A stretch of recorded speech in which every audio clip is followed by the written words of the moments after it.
Daily Tech News Show is made possible by you, the listener. Thanks to all of you, including Carmine Bailey, Vince Power, Chris Beneteau, and Tony Nolan. On this episode of DTNS, David Spark is here to tell us what fresh hell was unleashed at Black Hat, or was it the same old stale hell? Plus, Apple's overly complex rules for linking to your own website, and air taxis are coming. Yay! This is the Daily Tech News for Friday, August 9th, 2024 in Los Angeles. I'm Tom Merritt. And from Studio Animal House, I'm Sarah Lane. I'm the show's producer, Roger Chang. And joining us, producer and host of the CISO series, our friend David Spark is back. Hey, David. Yay, Great to be here. David. Thank you. I think I've been on since you started. How many years ago? I was a guest back then. Whatever, how many years ago? 10 and a half years ago. Yeah. Yes. Yeah. No, it's how many times have you been on, do you think? Oh, that I don't know. But honestly, it's mostly just around Black Hat and RSA, which happen twice a year. So maybe, minimum 2 times a year. Could conceivably say minimum 22. I don't know. I feel like you've had years where you've been on more than twice. Yeah. But I don't think we were always doing Black Hat. Anyway, I don't think the audience cares about it. No, probably not. Let's get into what they do care about in the quick hits. Free users of ChatGPT can now get 2 images per day generated by DALL-E 3. OpenAI also released its system card for GPT-4o, which gives details on risks and safety measures of its new models. GPT-4o is low risk for security, biological threats, and model autonomy, and medium risk for persuasion. Testers found that overall, GPT-4o was not more persuasive than a human, but some samples of its writing could be. Google has replaced the Library tab in your Google Photos. Oh no, what with? Well, they just kind of renamed it. It's called Collections. It now includes your albums, all the albums shared with you, folders, things like people, pets, places, and folders like favorites and trash will be displayed up top. You can switch between views like all, shared, and my albums. And if you're like, I don't see this change, Tom, you're lying. Just wait. The change will roll out to Android and iOS users over the next few weeks. So eventually you'll get it. If you look for the utilities folder after this update, it won't be there. It's being removed. All the things in it are still there. They're just in other parts of the app now. Sources from Korea's The Elect say that Microsoft has made a deal with Samsung for the kind of OLED panels one would expect to be used in a mixed reality headset. The source mentioned hundreds of thousands of units in 2026 for a device meant to watch flat screen gaming and video content.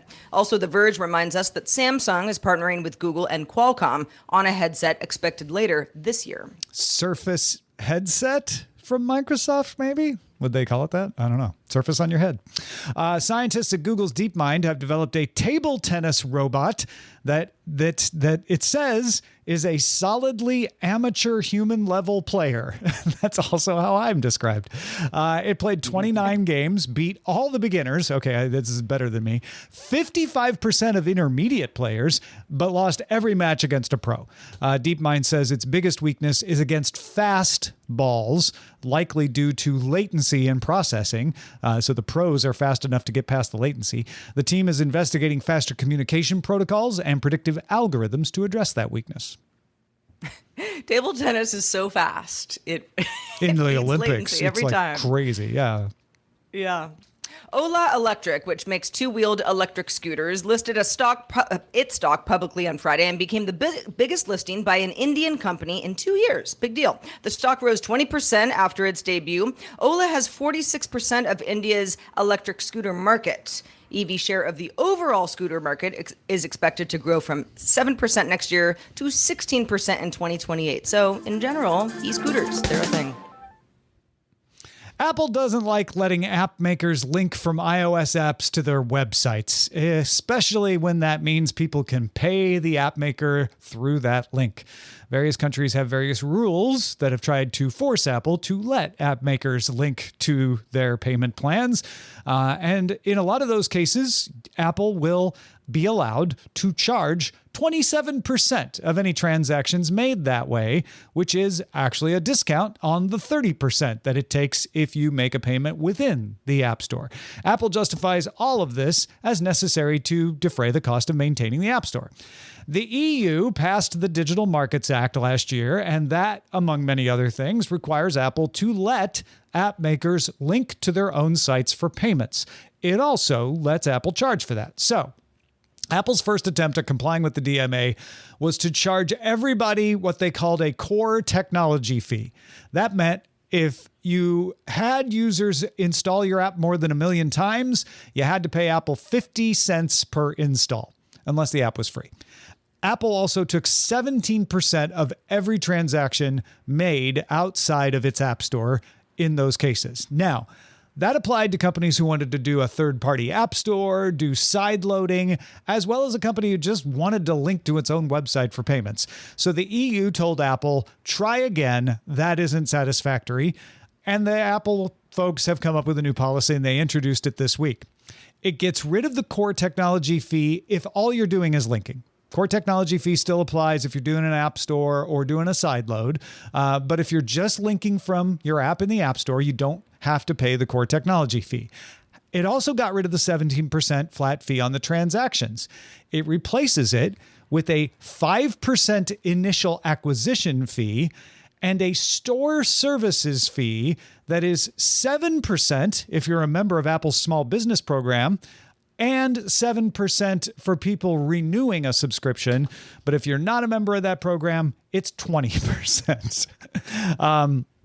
That fee also will apply to people who do third-party app stores and sideloading. It replaces the 17% fee for them, but it's actually cheaper. It drops to 5% for the initial, or it's still 5% for the initial fee, but 5% if you're a member of the small business program and 10% for the store services fee. This new policy is set to go into effect this autumn. And David, I know you're shocked, but Epic and Spotify are not happy about this and say they're going to complain to the EU and tell Apple to do it all over again. Basically, nobody wants to pay Apple for transactions that are outside of Apple's platform. Yes, it's this. I mean, I was hanging out with a friend, and he was saying, even the mob only takes 10% here. Obviously, one of the things we're talking about the app developers, but honestly, Apple has another audience to serve, and that's the shareholders. And so obviously they're going to fight for every dollar they can. We find it ludicrous, hey, we're just trying to deal with it, but they're like, it's our platform. We have our walled garden. We're going to get as much as we can. They're going to start high, and it sounds like they're just going to negotiate down until the EU says, all right, that's acceptable. And this kind of sounds like that's what's happening. Yeah, we'll see. I mean, Epic and Spotify are going to complain again, but we'll see if they make any headway, right? Yeah. I think also, we just recently talked about Apple's latest earnings report with services revenue up, which is good news for the company. What Apple gets from its App Store and third-party app stores and taking a cut of that all goes into that overall services revenue number. So, this is where Apple makes a significant amount of money. Throwing aside whether you think Apple's a villain for doing it the way that it's doing it or to have the percentages as high as they are, this is what a company of Apple's size, and yeah, like you mentioned, David, a public company, is going to do if they can get away with it. If Apple has to scrap this and go back to the drawing board, which it doesn't sound like is happening because this is supposed to go into effect in the autumn. I mean, it'll do it so that it can run its app store. And I think as a developer, which I am not, but as a developer, not only are the many different percentages just kind of confusing overall. I mean, you're going to fall into one category, but I don't know that it's totally cut and dry for every single app out there. This is annoying, and yeah, you are paying Apple a chunk of money. Apple does need to run its App Store, and the App Store is a great visibility engine. So, Apple has some leverage here, and I think it's just a matter of what can it get away with? Why doesn't it do this for the laptop then? It's got an App Store. It could put all these rules in on the desktop and the laptop. True. That's a really interesting question, because the whole concept of the sort of walled garden app store really didn't start until they started making apps for the mobile phone and for the iPad. They didn't do that for software on the desktop. Yeah. For that matter. I think the answer to my stupid question, of course, is that everyone would freak out. It's never been like that. And so, But the thing is, if you set people up like, here's a new way to communicate on a phone, on an iPad, and the way that you do it is you get it through only this app store, and and if people like it, then they buy into the universe that they created. What they would have to do is backtrack, and all of a sudden, hey, everything you're getting for free, now pay us. I don't begrudge Apple needing to make money off its app store. I think they absolutely should. It costs money to do it. It's a value service for us as the user. I have no problem with that. This Baroque Byzantine 17%, 5%, 7. You heard how long it took me to just explain what they're doing. Is very un-Apple. I feel like Apple could come up with a better user-friendly for both us, the users of the phone, and developers way of doing this than this ridiculous system, which seems rooted in punitive behavior. Like, we don't want you to do this. And it just seems silly to me to stop people from linking to their own website. I don't think they're going to lose that much money by doing it. They just air taxis. Air taxis are going to solve this, Tom. Maybe that's it. Maybe we could just fly right over the problem. Just fly me the app, okay? Then we get around all this percentage mumbo jumbo. But seriously, air taxis are inching ever closer to reality, even though we keep getting burned. Okay, so first, earlier this week, the AFP reported that German startup Volocopter just narrowly missed its electrical vertical takeoff and landing vehicle, or EVTOL, service window during the Olympics happening in Paris. French authorities had cleared Volocopter's two-seater craft for takeoff back in July, but then certification for the engines got held up. It just wasn't going to happen, not during the games themselves. Now, back in February, California-based Joby Aviation signed an agreement with Dubai's Road and Transport Authority, or RTA, to launch their air taxi services. And the company now plans to start commercial services by the end of 2025. So, year and a half from now.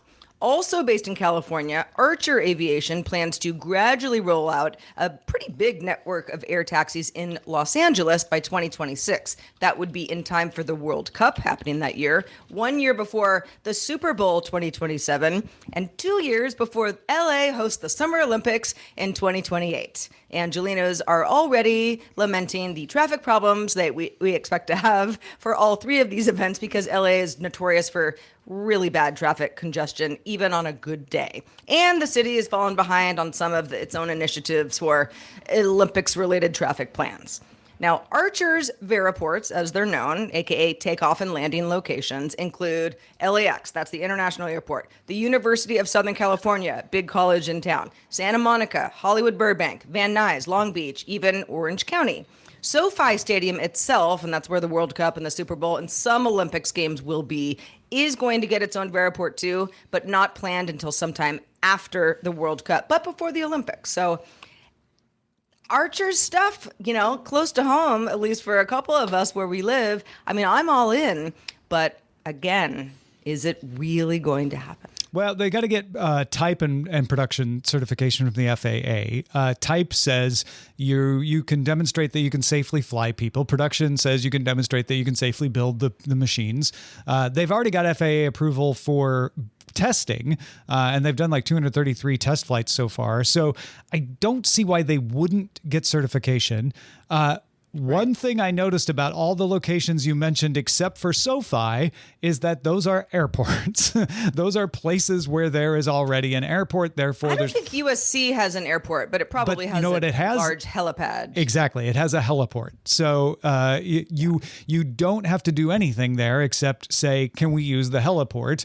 Maybe put in some passenger control stuff. Those are way easier, whereas SoFi didn't have a heliport built in, or at least not one they could use anyway. So they had to build that from scratch. I'll believe it when I see it. I feel like these things are perfectly viable and can happen. They're incredibly expensive. It's hard to tell if you can build the demand. And that's why we keep hearing like, we're just going to have these ready in a couple of years. And then a couple of years go by and the story is still, we're going to have these ready in a couple of years. I don't know if I'm going to be seeing these when the Olympics hit LA in 2028. Well, LA is a really good example just because we've got some just very large scale events happening over the next several years.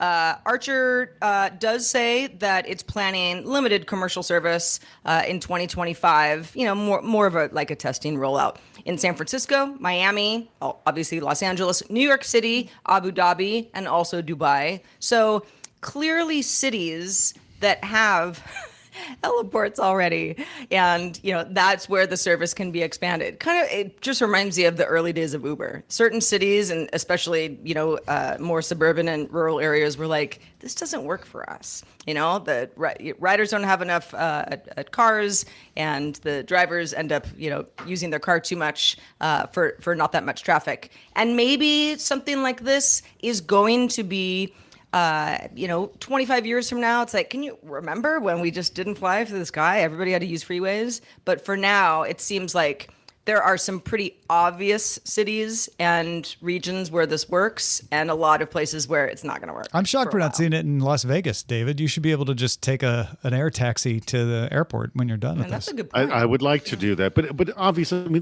did we all see the size of these vehicles? One, it was a single seater, one extra passenger, and the other, I don't know, maybe 7. Is this really going to help with crowds? You're going to have a lot of these moving a lot of people around. Yeah. I think cars, to be fair, Ubers only have one person riding in them most of the time too.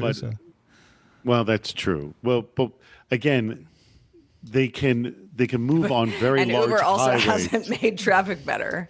Yeah. That. Well, it's made traffic worse. This won't add a car to the road, and it'll keep a rich person off the road. So true. that's the other thing is price and how bad do you need this. In Archer's case, their eVTOL is called the Midnight, holds 4 passengers, can go up to 150 miles per hour. I mean, that's not as fast as an airplane, but it's faster than, pretty much any car you're ever going to see on any freeway. And it can go up to 50 miles. So, yeah, you're staying within some sort of general metropolitan area. Sounds like charging is pretty fast, can charge up in less than 10 minutes between rides. I love this. I mean, I think it sounds scary, but I'd be first in line. I think Sarah's edging for the first ride, is what I saw. I think so. Like you hear this, Archer? Call her up. She's not that far if from. I can get through Waymo, I can take to the sky. Yeah, she can take a Waymo to. I'll just stay in the atmosphere. Take a Waymo to Santa Monica to take the air taxi somewhere else. There you go. Easy. Done. I'll take it to USC. Yeah, and walk take home. the air taxi to USC and then take a Waymo back home. Folks, if you don't have money to ride an air taxi, we understand. That's why, because we don't hate you, we lowered our prices in the Daily Tech News Show store. We're trying to get rid of some stuff, so we made some discounts. There's like 70 mouse pads. If one of you would like to spend $140 on mouse pads and build a fort out of them, you'd clear us out. But if you only need one, it's only going to be $2. So you can get a mouse pad for $2, has the DTNS logo on it. Mugs are down to $5, and there's only a couple of those left, so you might want to hurry if you want to get one of those at this price. Again, temporary prices because we're clearing out the inventory, but you can get these at dailytechnewsshow.com/store. The Black Hat Cybersecurity Conference just wrapped up in Las Vegas. The show provides a forum for corporate security, government agencies, hackers, all the people to talk security. Not cybersecurity always bugs me to say cybersecurity. It's just security this day and age, right? This is how you secure most things. And this conference discusses threats and vulnerabilities to your network. David was just at Black Hat, keeping his ear to the ground. Now, David, we're not going to ask you to summarize the entire conference, but what are some of the things that caught your eye, So really the situation is what everybody is talking about, and also what the vendors are talking about, and then the main content from the conference is discussing the threats. So let me start from the back and go forward. So for discussing the threats, I want to quote something a Redditor said on the cybersecurity subreddit, and that was, and I don't know the individual, but they said this last year, and I think it's very true. He said, what you were worried about before you went to Black Hat is the same thing you're going to be worried about after Black Hat. So all the new cool threats, they're kind of cool, but they're probably not going to happen to you. It's the kind of basic stuff. But I will mention one threat that is actually happening right now, and this is about deep fakes. And I talked to someone at a major, essentially a CISO, a security information, a chief information security officer, who works for this large pharmaceutical company, he said they were getting 10 deep fake sort of attacks via WhatsApp every month. Now they have thousands of employees, but I was shocked it was that high. Like it's in market. It's happening right now, if you will. Have you guys? None of you have gotten a deep fake yet, have you? I have not seen any deep fakes come at me. I don't answer my phone most of the time, and I know that's a vector, so I might have missed them. I don't know. Well, connected to that is the story of AI, and AI, as you kind of all know, it's really kind of come into its own in this past 2 years. We've been discussing AI in the security industry for years, but the story it's telling now is quite different, as we all know with Gen AI, and we've seen it with like image generators and Chat GPT. But in security, there are new companies that have come out just within the past year, 2 years, that simply would not have existed prior to Gen AI. And then there are the companies that are very large, huge companies that they realize they have to have some kind of Gen AI solution to stay relevant in the marketplace. So that are two areas that are sort of playing out in the industry from the vendors on that side. Now is the issue of, well, the term AI has a very, very wide spectrum. It's almost uselessly wide, right? Yeah, because at one end, it can just mean automation of a script. And at the other end, it can be a truly generative AI experience, but it's not thinking on its own. It still needs some kind of direction from a human. But then on top of all of that, and this I was talking to a venture capitalist, the cost of true talented AI engineers is extraordinarily high. They're not that available. So, and I'm going to throw yet even another complication on it. There is the issue of the integrity of the AI, of the quality of what you're getting from how ethical it is and how useful it is. So there's no correct answer, but all I have to say is if you're looking for a solution that has some kind of AI enabled in it, my strong recommendation is ask a lot of questions and try to validate what it is that they're claiming at that time. So what are some of the buzzwords? I know any conference like this, especially Black Hat, introduces new terms, new significant acronyms. What are the ones you started to hear? Well, they're not new for this conference, but the analyst firm Gartner kind of lead the charge in creating these new categories. One of the newish categories is called DSPM, and it stands for Data Security Posture Management. And this category really, it came into its own in the past couple of years. There are 34 competitors, just literally popped up recently. And what it is this whole concept of you can have data security if you know what it is you have, because not all data that you have needs to be secured the same. Some data is more sensitive than others. But knowing what we have is very difficult. Now, there's been a history of trying to classify, but it's hard to know the context and what may not be valuable in one area when combined with something else gives it context. Oh, wait a second. Now it's quite valuable. It has, because now it's connected to a human and a name, and now it's far more sensitive. So this kind of understanding of your data is very possible now that we have generative AI. And this is why this category's cropped up. When you start to classify data, here's the key thing.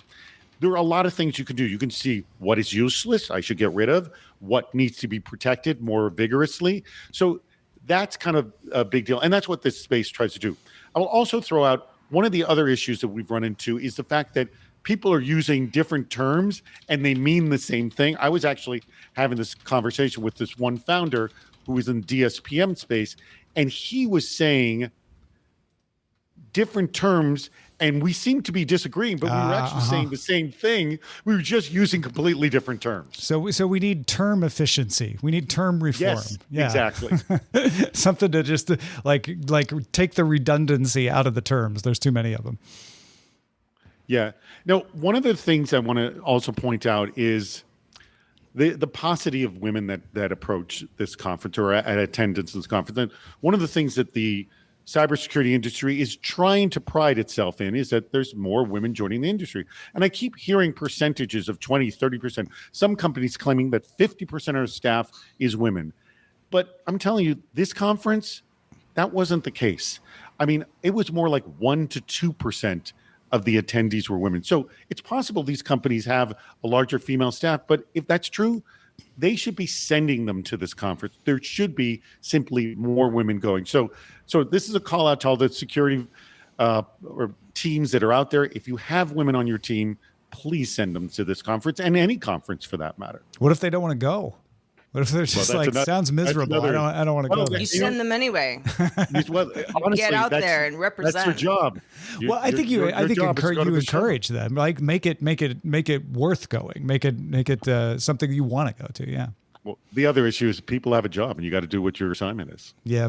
Yeah. And you're saying this based on your observations, right? Do we have any actual numbers from Black Hat? I don't have any numbers. Here's my numbers. I would look out into the field, the crowd that I would see in front of me. And I was there with a couple of friends. I go, can either one of you count more than 5 women right now? You're looking. And we couldn't. I mean, it was that bad. Like there needs to be, if there are more women in cybersecurity, they should be attending conferences. They should be going to Black Hat. Yeah, and the argument is, a call out. Please do it. You will have people who identify different kinds of threats and think of things in a different way. We talk about all this time. Diversity allows you to be more secure because you have different viewpoints looking at it. Yeah. And I'm sorry, middle-aged white men we've cornered the market on this space. That's a fact. I don't think anyone would dispute that.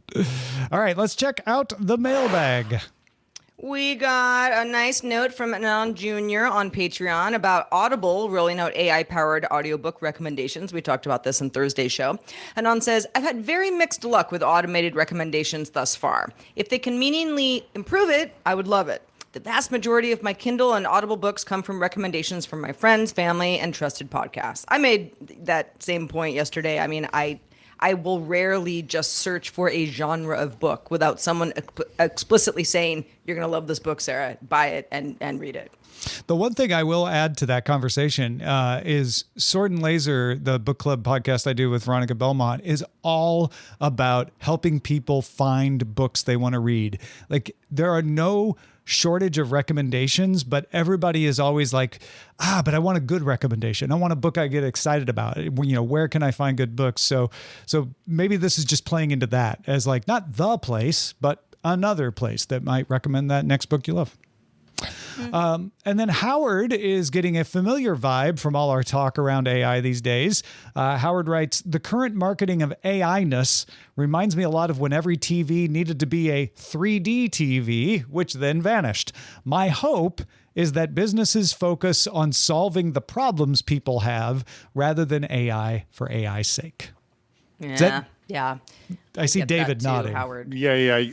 So there's a lot of complaints that there's a lot of AI for AI's sake. But again, what one group says about AI versus the other, they're not synonymous, the solutions. Yeah. For sure. And 100% agree with Howard on that too. You want to use any kind of generative model or large language model or anything because it solves a problem, not because someone read in a headline that those are hot. We need to have those. Make it work. But I don't think anyone in the security industry goes, "Oh, AI, let me take a look." Like nobody's responding like that. Well, David Spark, thank you for being with us. I know Fridays are particularly fun. Well, it's a fun day for us because you're with us, but it's a fun day for anybody who also wants to listen to your security show because you record it in the mornings on Fridays before DTNS records. Next Friday, August 16th, listeners can join you for Super Cyber Friday. How do they learn more about that? So right there, that's a registration page. You get to that page. If you go to CISOseries.com, you'll see click that little graphic at the top.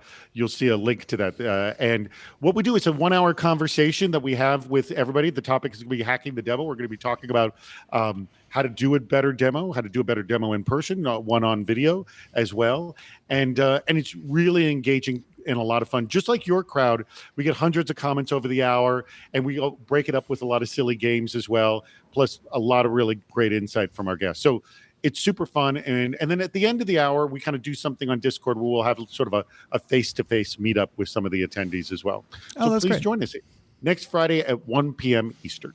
1 p.m. Eastern, so just before DTNS. And in fact, next Friday, we have Steve Zalewski from the CISO series on DTNS. Yes. That's perfect. So Steve is my co-host on Defense in Depth, and he is, you'll love him, everybody. He is phenomenal. He is a fantastic voice. He's the former CISO of Levi Strauss as well. Oh, nice.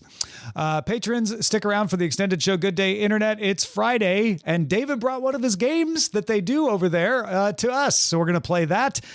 Is it Threat or Metal Band? Stick around and find out. You can catch our show live Monday through Friday at 4 p.m. Eastern. That is 2000 UTC. And you can find out more at dailytechnewsshow.com/live. Hope you have a wonderful weekend. We're back doing it all again next week, starting on Monday with Justin Robert Young. Talk to you then. This week's episodes of Daily Tech News Show were created by the following people. Host, producer, and writer Tom Merritt. Host, producer, and writer Sarah Lane. Executive producer and booker Roger Chang. Producer, writer, and co-host Rob Dunwood. Video producer Joe Kuntz. Producer at large Anthony Lemos. Spanish language host, writer, and producer Dan Campos. Our science correspondent Dr. Nikki Ackermans. Social media producer and moderator Zoe Detterding. Our mods Beatmaster W. Scott S1. BioCow Captain Kipper. Steve Guadarrama. Paul Reese, Matthew J. Stevens, a.k.a. Gadget Virtuoso, and J.D. Galloway. Mod and video hosting by Dan Christensen. Music and art provided by Martin Bell, Dan Luders, Mustafa A., Acast, and Len Peralta. Acast ad support from Tatiana Matias. Patreon support from Tom McNeil. Our contributors this week were Justin Robert Young, Chris Christensen, and Scott Johnson. And our guest this week was David Spark. Thanks to all the patrons who make the show possible. Thank you, Howard.